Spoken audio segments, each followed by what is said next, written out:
Un cordial saludo desde Puerto Rico, mis queridos amigos y hermanos de la hispana. Les habla Carlos D. Aponte de la continuación de la Iglesia de Dios.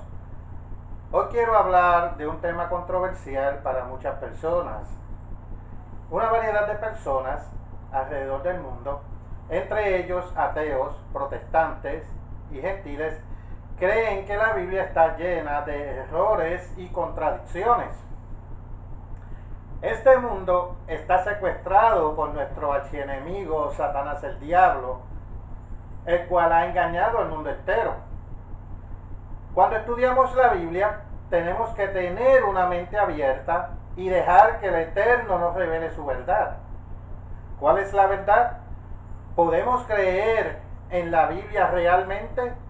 ¿Hay explicaciones lógicas y creíbles para las aparentes inconsistencias del texto bíblico? Pasemos a Primera de Corintios, capítulo 2, versículo 14. Primera de Corintios, capítulo 2, versículo 14.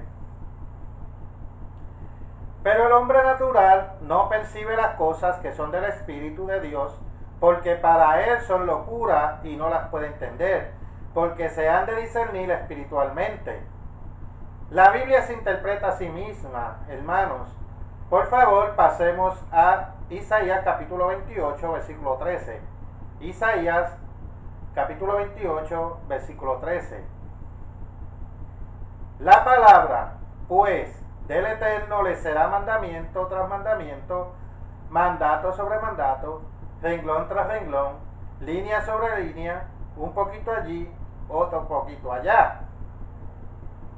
En la continuación de la Iglesia de Dios, decimos rotundamente que sí hay explicaciones lógicas y creíbles para las aparentes inconsistencias del texto bíblico.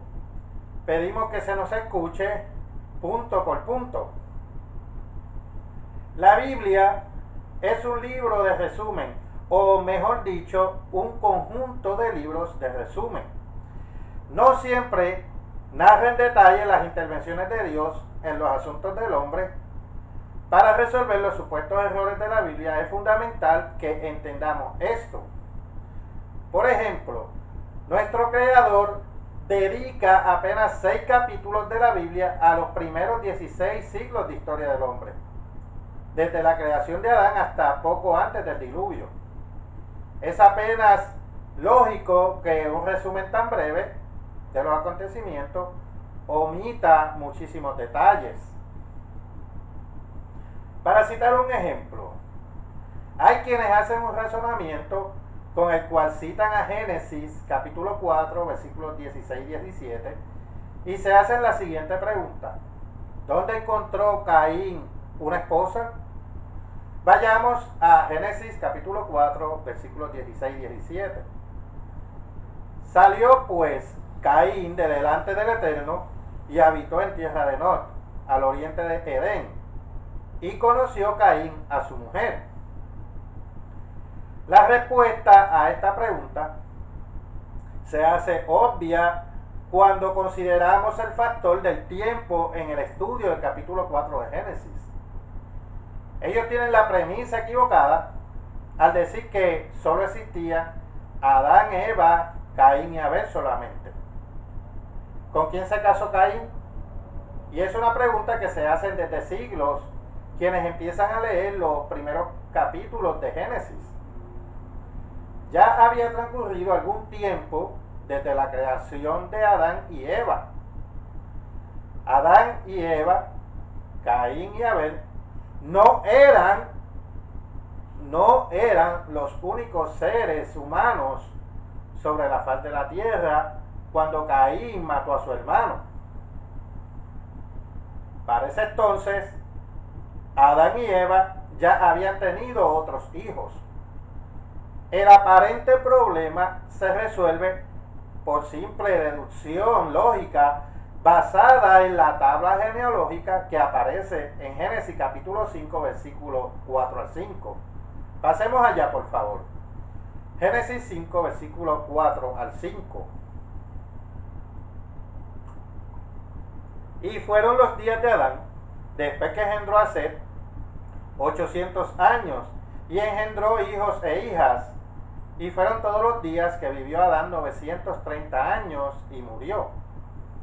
Adán tuvo muchos hijos e hijas en su larga vida.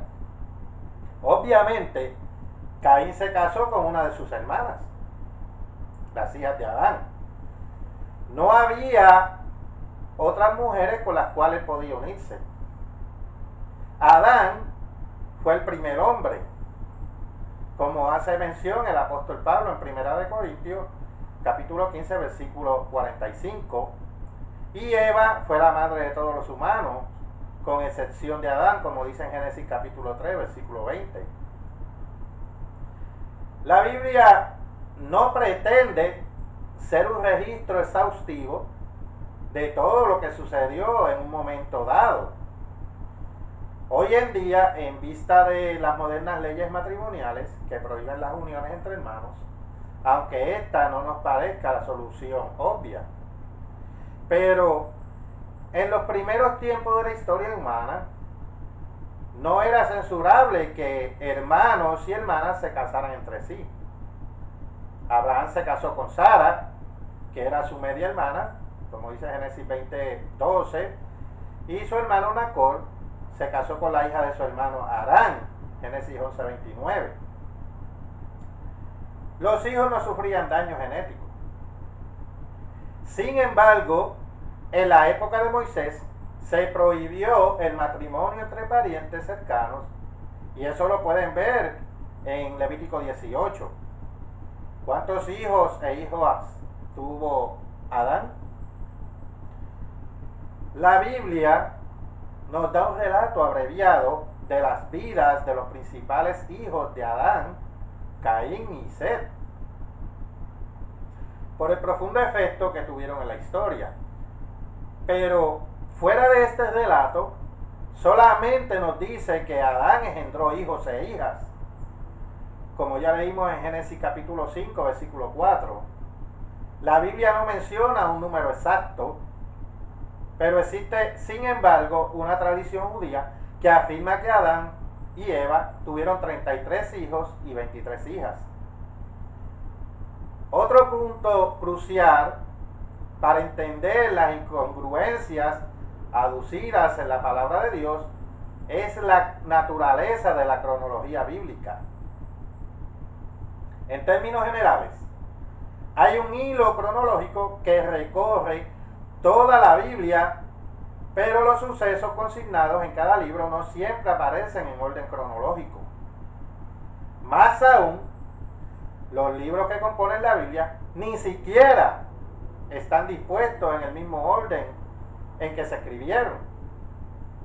Por ejemplo, la primera de las epístolas del apóstol Pablo que encontramos en el Nuevo Testamento es Romanos. Mas Pablo escribió otras epístolas antes que esta. La epístola de los Romanos ocupa el primer lugar en el Nuevo Testamento por ser la más amplia ideológicamente.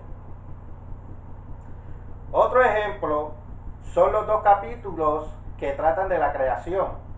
Génesis capítulo 2, que algunos llaman la segunda versión de la creación. Es en realidad una reiteración de Génesis 1, desde otro punto de vista. El capítulo 2 de Génesis recalca la razón y el propósito de la creación de Adán y Eva.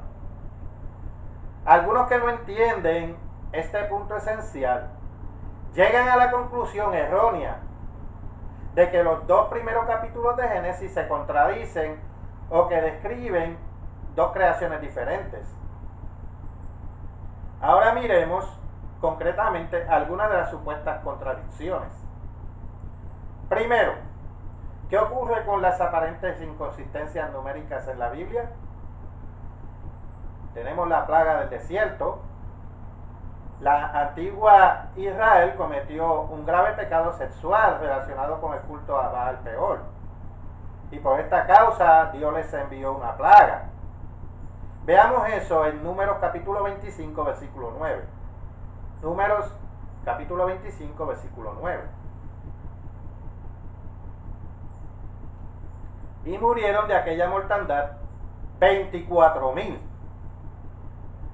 Veamos lo que Pablo, siglos más tarde, se refirió a esta misma plaga.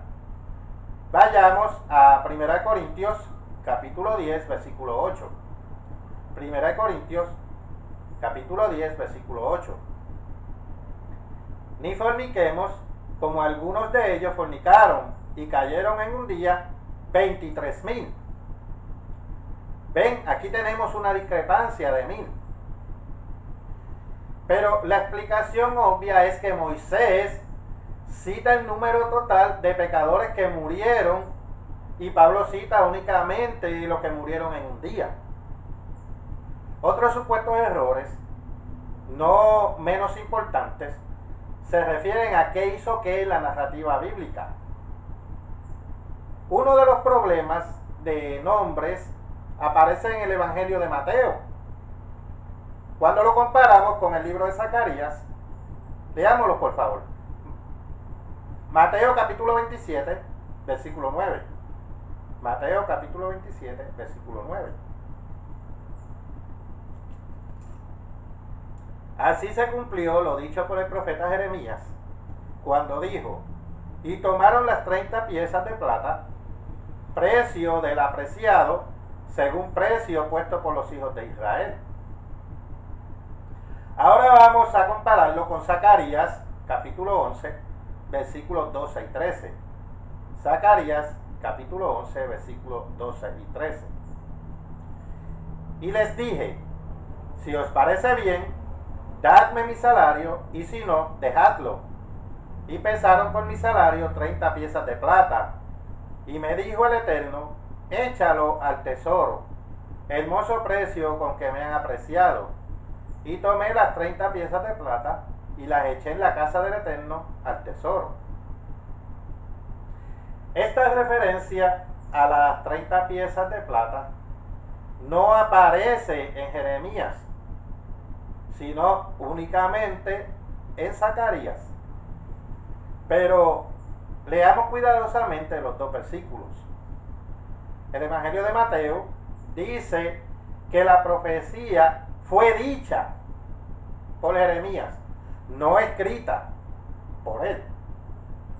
Aparentemente, Zacarías había consignado por escrito lo que el profeta Jeremías ya había dicho. Ahora leamos Zacarías capítulo 7, versículo 7. Zacarías capítulo 7, versículo 7. ¿No son estas las palabras que proclamó el Eterno por medio de los profetas primeros, cuando Jerusalén estaba habitada y tranquila, y sus ciudades, sus alrededores, y el Neguev y la Cefela estaban también habitados? Jeremías, uno de los profetas primeros, profetizó contra Jerusalén. Zacarías, uno de los posteriores, recordó la palabra hablada por Jeremías. Esto nos trae a otra clave importante para resolver las contradicciones aducidas en la Biblia. Los pasajes mencionados no se han estudiado con la atención individual y la oración que el libro exige. Este descuido está en la raíz de casi todas las dificultades que se citan. Con frecuencia, dos pasajes que aparecen contradecirse no dicen exactamente lo mismo. A veces basta aclarar la diferencia entre alguna palabra clave para resolver la aparente contradicción. Y en muchos casos, esto contribuye detalles adicionales al tema de que se trata. En otros casos, es necesario conocer los aspectos históricos. Un problema citado con frecuencia es el que surge respecto de estas dos expresiones: reino de Dios y reino de los cielos. Comparemos Mateo capítulo 3 versículo 2. Mateo capítulo 3 versículo 2. Arrepentíos, porque el reino de los cielos se ha acercado. Ahora veamos Marcos capítulo 1, versículo 15. Marcos capítulo 1, versículo 15. El tiempo se ha cumplido y el reino de Dios se ha acercado. Arrepentíos y creed en el Evangelio. Mateo emplea la expresión reino de los cielos por una razón. Muchos judíos desde los tiempos de Sinaí consideraban que ya formaban parte del reino de Dios. Noten que Mateo, en el capítulo 21, versículo 43, donde Jesús dijo a los fariseos: por tanto os digo que el reino de Dios será quitado de vosotros y será dado a gente que produzca los frutos de él. Cuando Jesús se refiere que será dado a gente, se refiere a la iglesia del Nuevo Testamento. Vayamos a ver qué escribió el apóstol Pedro. Primera de Pedro, capítulo 2, versículo 9. Primera de Pedro, capítulo 2, versículo 9. Mas vosotros sois linaje escogido, real sacerdocio, nación santa, pueblo adquirido por Dios, para que anunciéis las virtudes de aquel que os llamó de las tinieblas a su luz admirable. El reino de Dios, o reino del Mesías, sería un reino real y concreto, establecido en la tierra con dominio sobre todas las naciones y pueblos del mundo. Con todo, sería un reino compuesto de seres espirituales. Vayamos por favor a Juan capítulo 3, versículos 3 al 8. Juan capítulo 3, versículos 3 al 8.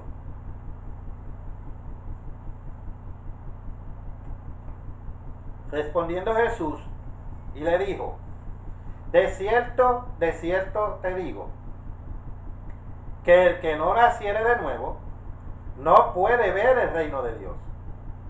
Nicodemo le dijo: ¿cómo puede un hombre nacer siendo viejo?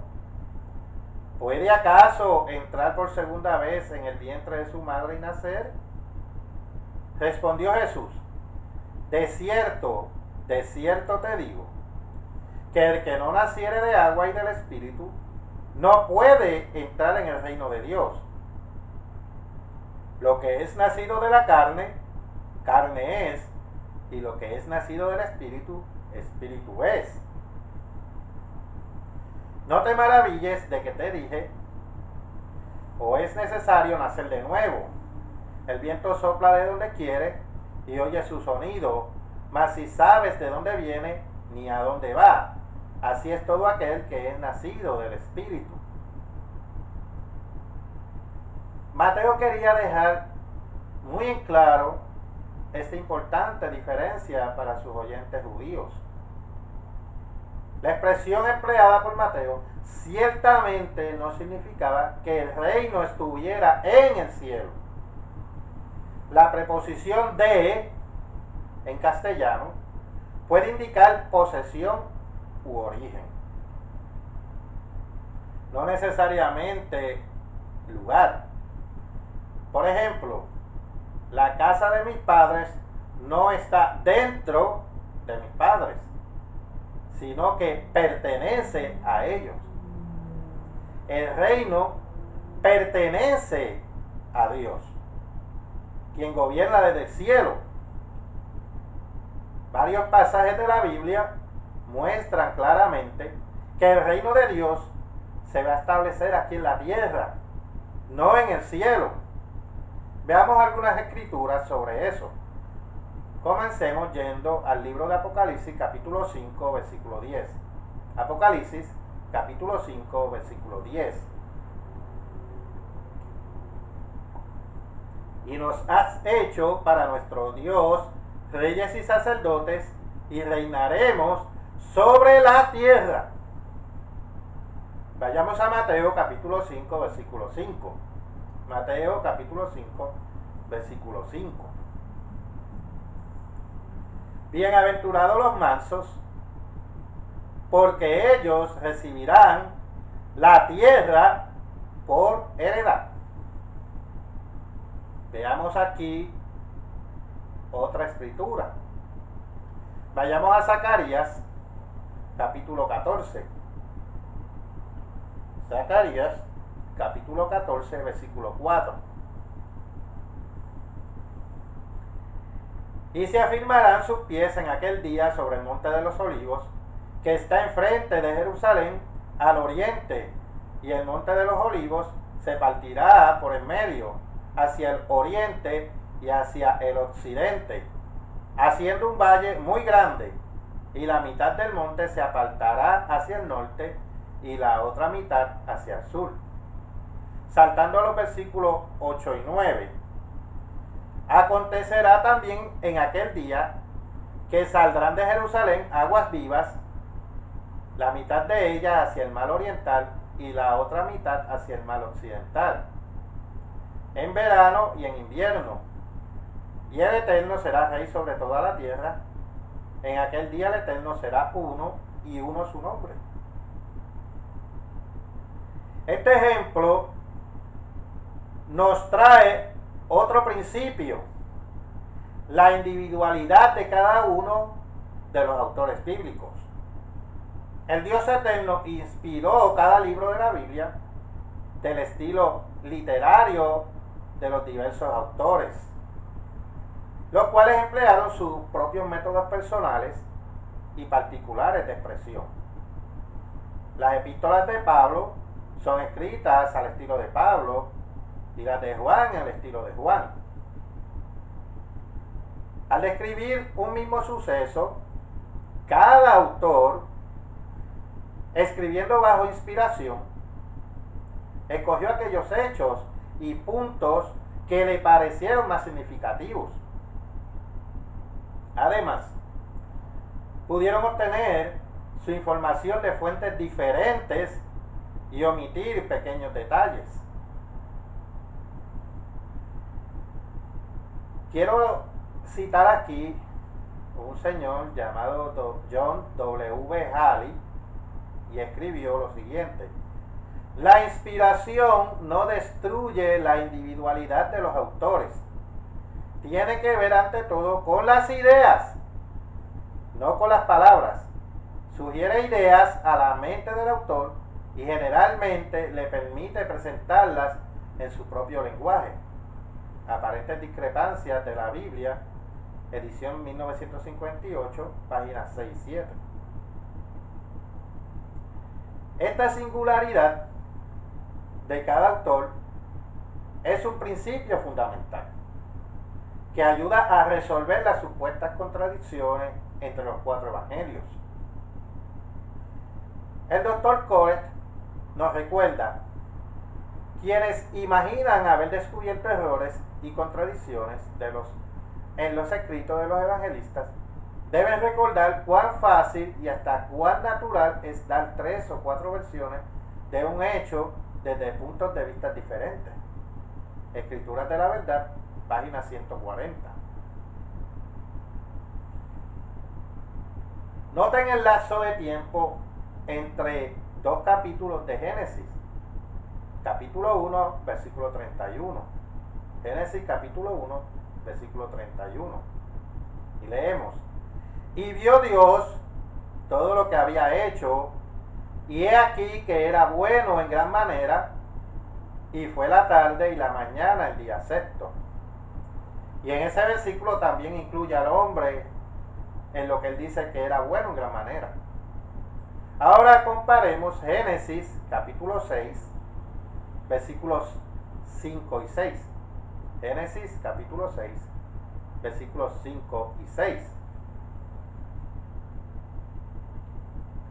Y vio el Eterno que la maldad de los hombres era mucha en la tierra, y que todo designio de los pensamientos del corazón de ellos era de continuo solamente el mal.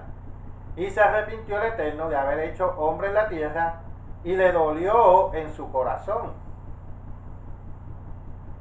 La diferencia se explica por el factor tiempo. Entre estos 2 capítulos transcurrieron 1500 años después del primer pecado de Adán.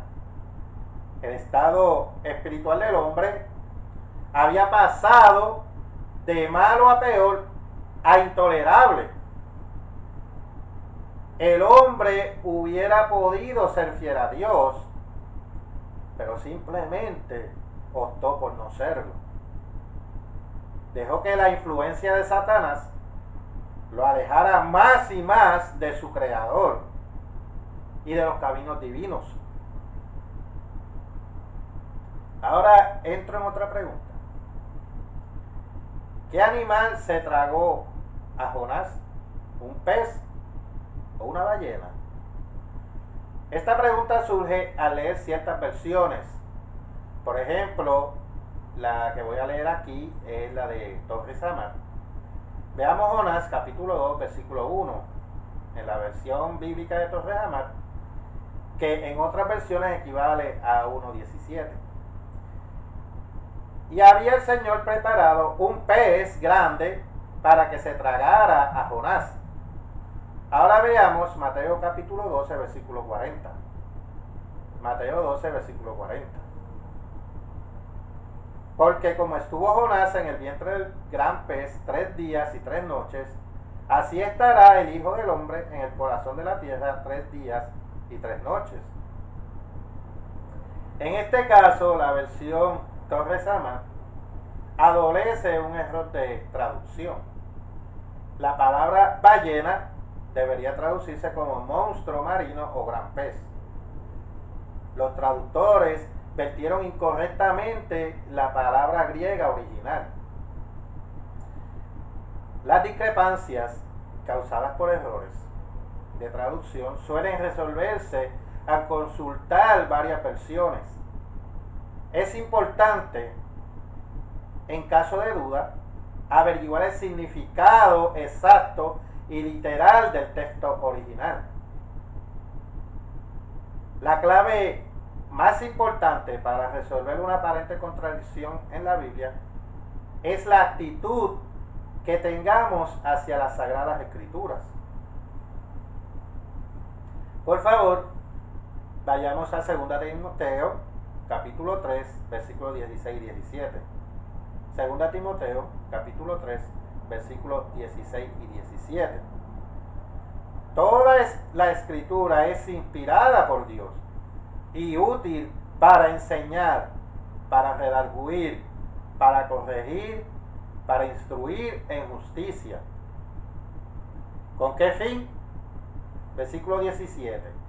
A fin de que el hombre de Dios sea perfecto e enteramente preparado para toda buena obra. Cuando estudiamos la Biblia, debemos hacerlo con dos fines principales: entender el plan maestro de Dios y perfeccionar nuestro carácter. Dios nos dice por medio del profeta Isaías cómo le gusta a él que abordemos su palabra. Pasemos a Isaías capítulo 66, versículo 2. Isaías capítulo 66, versículo 2. Mi mano hizo todas estas cosas, y así todas estas cosas fueron, dice el Eterno. Pero miraré a aquel que es pobre y humilde de espíritu y que tiembla a mi palabra. Al proseguir nuestro estudio de la Biblia, tarde o temprano encontraremos pasajes que parecen ser incongruentes con otros. Pero si tememos entender incorrectamente la palabra de Dios y recordamos los versículos claves que ya he citado, ya tendremos la mitad de la solución. Muchas son las dificultades que se resuelven fácilmente, una vez se tenga toda la información. Hay empero otros problemas que no se prestan a soluciones rápidas.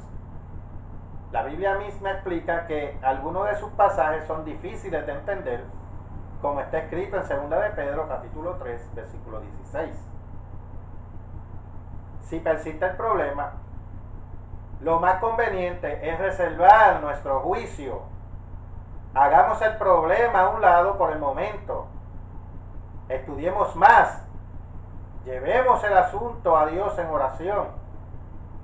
Y la respuesta sin duda vendrá. Como dice Santiago, que el que esté falto de sabiduría, pídala a Dios y Él, sin reproche alguno, os dará.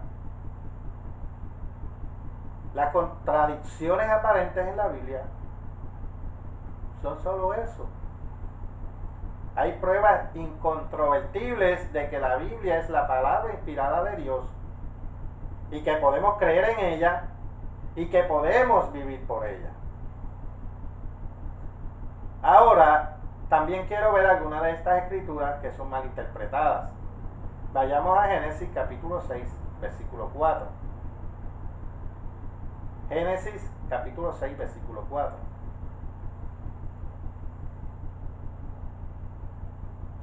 Había gigantes en la tierra en aquellos días. Y también después que se llegaron los hijos de Dios a las hijas de los hombres, y les engendraron hijos. Estos fueron los valientes que desde la antigüedad fueron varones de renombre. Hay quienes afirman que lo que se refiere a esto es que en la época anterior al diluvio, los ángeles se casaban con mujeres. ¿Cómo puede ser cierta semejante cosa? El testimonio bíblico revela que los ángeles son espíritus creados, Hebreos 1:14. No consisten de carne mortal como los humanos. Jesucristo dijo que los ángeles no se casaban. Los ángeles son espíritus creados y no se reproducen por medio de la relación sexual, ni tampoco por ningún otro procedimiento. Pasemos a Lucas capítulo 20, versículos 34 al 36. Lucas 20, versículos 34 al 36.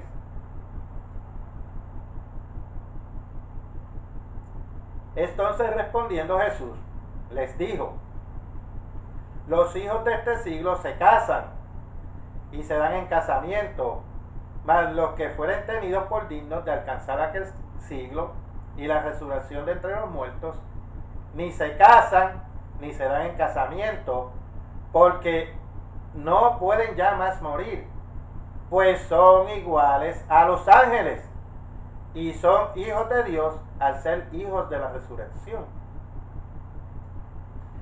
Ahora pasemos a Mateo capítulo 22, versículo 30. Mateo capítulo 22, versículo 30. Porque en la resurrección ni se casarán ni se darán en casamiento, sino que serán como los ángeles de Dios en el cielo. Veamos aquí otra escritura. Marcos capítulo 12, versículo 25. Marcos capítulo 12, versículo 25. Porque cuando resuciten de los muertos, ni se casarán ni se darán en casamiento, sino serán como los ángeles que están en los cielos. Teniendo esto en cuenta, leamos los 4 primeros versículos de Génesis capítulo 6. Génesis capítulo 6, comenzando por el versículo 1. Aconteció que cuando comenzaron los hombres a multiplicarse sobre la faz de la tierra, y les nacieron hijas, que viendo los hijos de Dios que las hijas de los hombres eran hermosas, tomaron para sí mujeres, escogiendo entre todas. Y dijo el Eterno: no contenderá mi espíritu con el hombre para siempre. No dice ángeles, dice hombre, para siempre. Porque ciertamente él es carne, mas serán sus días 120 años. Había gigantes en la tierra en aquellos días, a lo que también se le conoce como Nefilim. Y también después que se llegaron los hijos de Dios a las hijas de los hombres y les engendraron hijos, estos fueron los valientes que desde la antigüedad fueron varones de renombre. ¿Quiénes eran estos hijos de Dios? Obviamente eran hombres, miembros de la raza humana. Adán era hijo de Dios por creación. Veamos eso en Lucas capítulo 3, versículo 38. Lucas 3, versículo 38. Hijo de Enos, hijo de Set, hijo de Adán, hijo de Dios. Y en este sentido, todos los descendientes de Adán también son hijos de Dios. Estos hijos de Dios no podían ser ángeles, ya que se casaron con mujeres. Notemos el contexto de Génesis capítulo 6, versículo 3. Y dijo el Eterno, no contenderá mi espíritu con el hombre para siempre, porque ciertamente él es carne, mas serán sus días 120 años. En ese pasaje, nuevamente, los hijos de Dios son llamados hombres. Y como los hijos de Dios pecaron, veamos lo que Dios dijo bajando el versículo 7. Y dijo el Eterno, traeré sobre la faz de la tierra a los hombres que he creado. Ni una sola vez se menciona la palabra ángeles. Noten que Dios dijo que debido al pecado destruiría a los hombres, no a los ángeles. Los ángeles son espíritus y por lo tanto no pueden ser destruidos por las aguas de diluvios e inundaciones. ¿Quiénes fueron los que murieron? Génesis 7, 21. Y murió toda carne que se mueve sobre la tierra y todo hombre. Todo a consecuencia del diluvio. Hay otra escritura que quiero ver aquí. Por favor, vayamos a Hebreos capítulo 1, versículos 5 al 7. Hebreos capítulo 1, versículos 5 al 7. Porque ¿a cuál de los ángeles dijo Dios jamás, mi hijo eres tú, yo te he engendrado hoy, y otra vez yo seré a él padre y él me será mi hijo?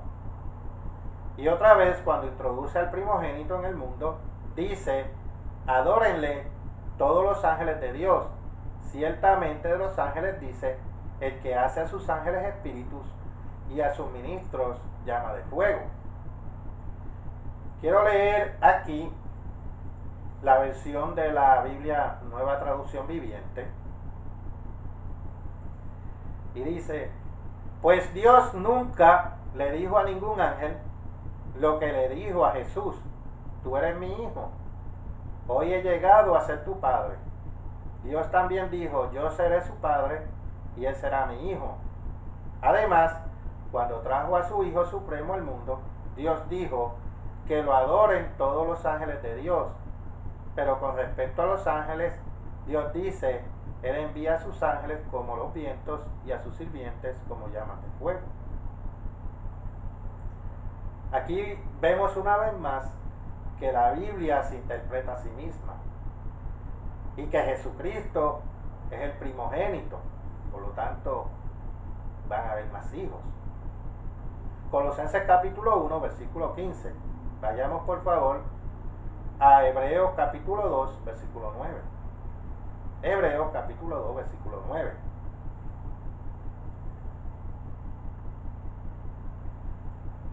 Pero vemos a aquel que fue hecho un poco menor que los ángeles, a Jesús coronado de gloria y de honra, a causa del padecimiento de la muerte, para que por la gracia de Dios gustase la muerte por todos, porque convenía a aquel por cuya causa son todas las cosas, y por quien todas las cosas subsisten, que habiendo de llevar muchos hijos a la gloria, perfeccionase por aflicciones al autor de la salvación de ellos.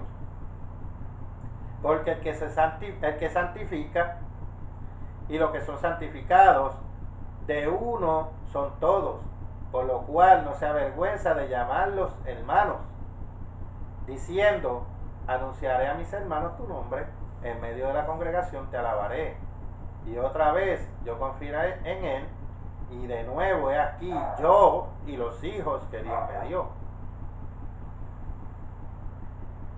He aquí pruebas suficientes que a lo que se refiere los hijos de Dios en la Escritura es a los hijos de Dios engendrados y aún no nacidos en la familia de Dios.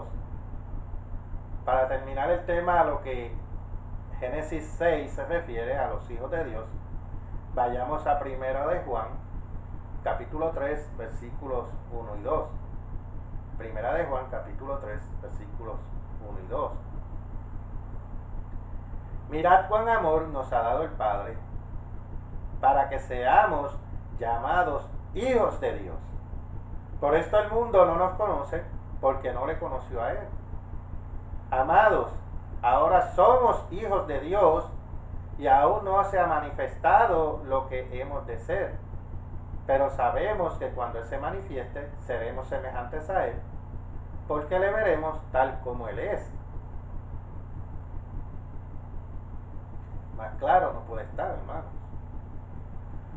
Ahora quiero explicar otra escritura muy mal interpretada. Pasemos a Colosenses capítulo 2, versículo 16. Colosenses capítulo 2, versículo 16. Por tanto, nadie os juzgue en comida o en bebida, o en cuanto a días de fiesta, luna nueva o días de reposo. Este versículo se escribió a manera de advertencia para los cristianos gentiles de Colosas, con el fin de protegerlos contra los falsos maestros, y aún tiene vigencia hasta hoy, porque hay muchos maestros que engañan a muchos y ellos mismos están engañados, los cuales desvirtuaban y desvirtúan aún hoy insidiosamente el mensaje del apóstol Pablo. Noten lo que el apóstol Pablo escribió, leámoslo nuevamente. Por tanto, nadie os juzgue en comida o en bebida, o en cuanto a días de fiesta, luna nueva o días de reposo. En el griego original, la palabra en comida o en bebida son brusei y emposei, que significan en el comer y en el beber. En ninguna parte se habla de eliminar la ley de Dios ni sus días santos. En estos versículos no se derroga nada, todo lo contrario. El hecho de que se criticara a los colosenses respecto a su celebración de estos días demuestra que verdaderamente los estaban celebrando. ¿Cómo se les podía criticar en cuanto a días que no estaban guardando? Los colosenses, anteriormente paganos, nunca antes habían observado estos días. Fueron paganos hasta el día de su conversión. Después de haber escuchado el Evangelio, comenzaron a celebrar las fiestas que Dios santificó. Y Pablo les advierte que no vuelvan a sus viejas costumbres paganas, ni se dejen influenciar por ellas, las costumbres de quienes odiaban la ley de Dios y sus festividades. Por tanto, nadie os juzgue, versículo 16, en estas cosas, dijo Pablo. Pero, si no, es la traducción correcta. Si no, es la traducción correcta. El cuerpo es de Cristo. Colosenses 2, 17, última parte. Este versículo ha perturbado a muchos. Sin embargo, tiene una explicación lógica. La palabra es aparece en bastardilla en algunas versiones, porque no consta en el texto original griego, el cual solamente dice, sino el cuerpo de Cristo. ¿Qué es el cuerpo de Cristo? ¿Cómo emplea Pablo esta expresión a los colosenses? Leamos el capítulo 1, versículo 18. Y Él es la cabeza del cuerpo, que es la iglesia. Ahora vemos también Colosenses capítulo 2, versículo 19.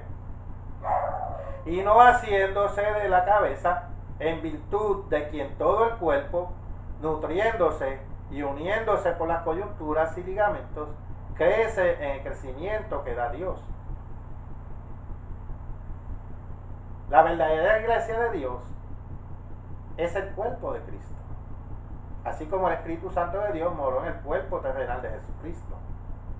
El Espíritu Santo mora hoy en cada miembro de la iglesia y juntos los miembros constituyen un cuerpo, el cual realiza la misma obra que Cristo realizó.